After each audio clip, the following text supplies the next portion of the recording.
Have you ever wondered what's inside of a Resonator? Today, we found out.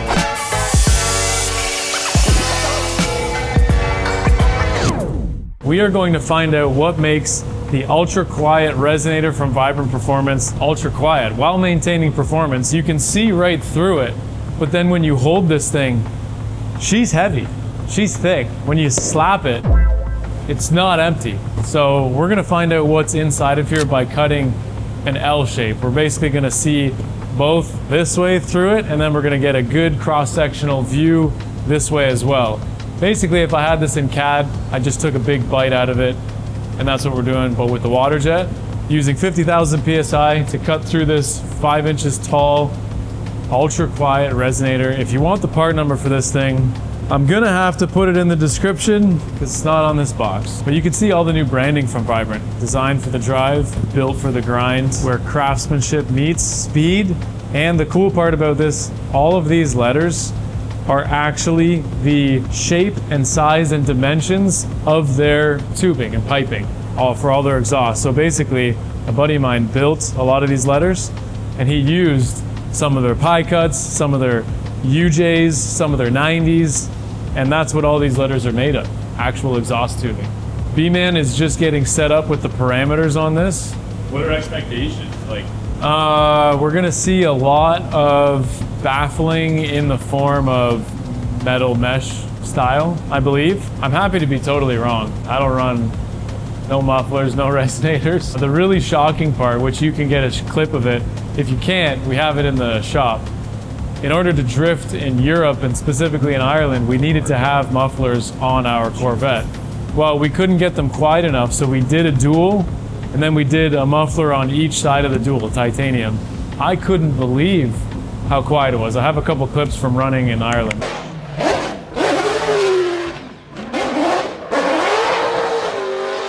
It sounded totally different, and it was ridiculously quiet for how loud my car is. In the meantime, I'm all about education, learning, and seeing what's going on inside of these things. So I'll give you my first impression when we get this thing opened up. Let's cut it. you're gonna tell us your jig of what you got going on here. It's pretty funky, yeah. That's by far the most challenging part, is figuring out the fixturing for it, but strapping and some plywood, a little bit of rubber, and I just made some steel supports that kind of locked it all in yesterday, knowing that we'd be doing this. So you can kind of get a, if you look, you can see it's right at the end there. There you go. Just made that quickly, whipped it up off the laser. Should be pretty solid. So we're just setting up the parameters here. Stainless. How thick do you think we should make it? It's 5 inches, but... The slower you go, the better it is. Yeah. Not always the case, right? Yeah. All right. Do we want to just send it? Bossman, you want to give the introduction? Yeah. All right, you ready? Wait. Hold on. Which way are you doing? This way, that way? Going up and then over. All right, that's fine. Go for it. All right, we're sending it. You ready to get wet?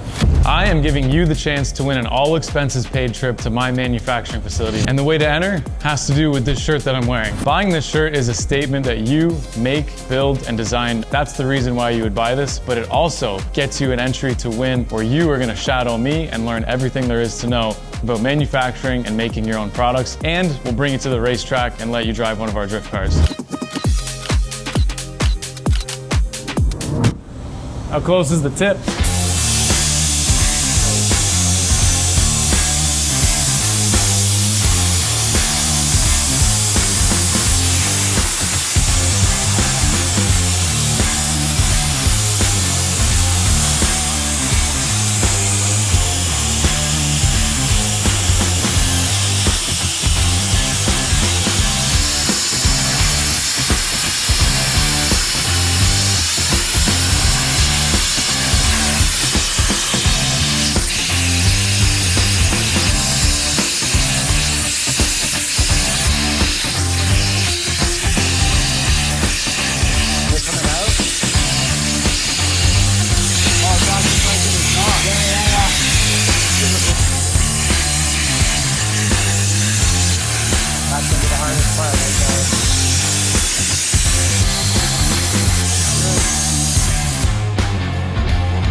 All right, so totally wrong.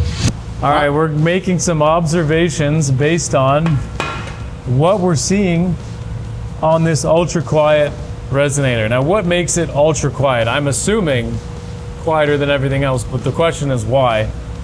This is really interesting because what I thought was in here isn't in here. I assumed it would have been something else. I was totally wrong. Basically, we need to take the vibrations from the sound waves and get them through here. And then inside of this compartment, we got to reduce them somehow. And they've determined that holes in a tube with steel wool and then some high temperature, you know, what looks like dense insulation. Yeah, high density for sure. Is going to take the reverbage. I could be making words up. In is X decibel, out is Y decibel, and then the reason for it is in this formula. Now, when I look at things like this from a design perspective, I'm looking at this piece gets welded in here, inserted into this. I'm looking at like order of operations. How is this thing built? I'm curious to know what you think the order of operations actually is to like make this. It's a good question, Jack. So we're looking for the seam. This obviously begins as a flat sheet. These are probably stamped from either end. So once the entire assembly is inserted, basically we would have the tube, the wool, the fiberglass cover. It then gets wrapped. It must get wrapped, and it's likely assembled as a long tube instead of one at a time. Maybe not. I'd be really curious. How it's made was one of my favorite shows, so.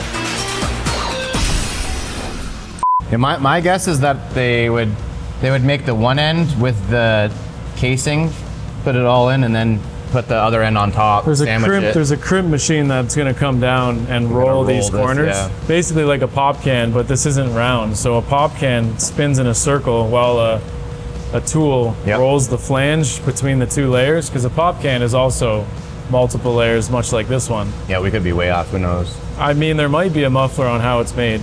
Now I'm curious to look it up. Yeah, for real. Not easily. No, like you couldn't. No, you couldn't really. If you handmade this, you need specialized machines. It would take you 6 to 8 hours to hand make this, and then this would have to be a welded joint. So while you're welding it, you would just destroy everything. Yeah. And then they're getting this welded to this prior to everything else. Yeah, that's what I mean. So I think they do the bottom part first, have this in here, keep the top cap off, fill it, and then cap it. That's my guess. That's the only thing I can think of. This whole thing is built very well, and it looks good. They got her just buffed right up. It's gonna be really solid, easy to weld, high quality materials, a little bit thicker on the stainless, so when you do TIG weld it to your exhaust setup, you're not gonna blow through it, you're gonna be able to do it easily. All in all, this is obviously the solution for quieting your car that's too loud for all those neighbors around you. We got to see how that actually works. So Vibrant, doing a killer job. There's a lot more that goes into this than you might think. It obviously works really well. Is it cut good? Yeah, it cut great actually. Obviously you're dealing with a lot of deflection for all the materials inside of it, but yeah, pretty cool to be able to cut that open. You can see the backside's a little more blasted up than the top side, but that's to be expected. Right when it started was pretty cool. Yeah. Because you could see the sand bouncing off of it and then eventually cutting through it. Yeah. Right at the initial cut. And without the sand, it would honestly just be a shower. Yeah. It's basically a pressure washer at 50,000. And then the sand pellets, like when you're standing within about 5 feet, you just feel random pieces of sand hitting you. See on my arm. Yeah. How long was the overall cut, man? That only actually took 5 minutes. We told the machine that it was 1 inch thick steel. So you kind of got to play some games because it's hollow. And we originally put the input as 4-inch stainless and it was 45 minutes. So we had to kibosh that and cut right through it. Now, if you're thinking we could have done this with a bandsaw or some other means of cutting, think again. The bandsaw, when it gets to this steel wool, would have been a real bad day. Oh yeah. It would have sucked all of this in. It would have been a disaster to clean up. Fiberglass And then as well. if you're using a cutoff wheel, who knows? You might have caught something on fire. It would have just destroyed a bunch of things. Not to mention, you can't really get this deep. And you know, we wanted a very nice 90-degree cut. The only thing really is a water jet. Could we have done it? Yes. Would it have been terrible? Also yes. Water jet wins once again. Doesn't matter what the material is, it'll cut through it. Good job, Vibrant. You're making another good product. We're gonna cut something else next month. That is your ultra quiet resonator.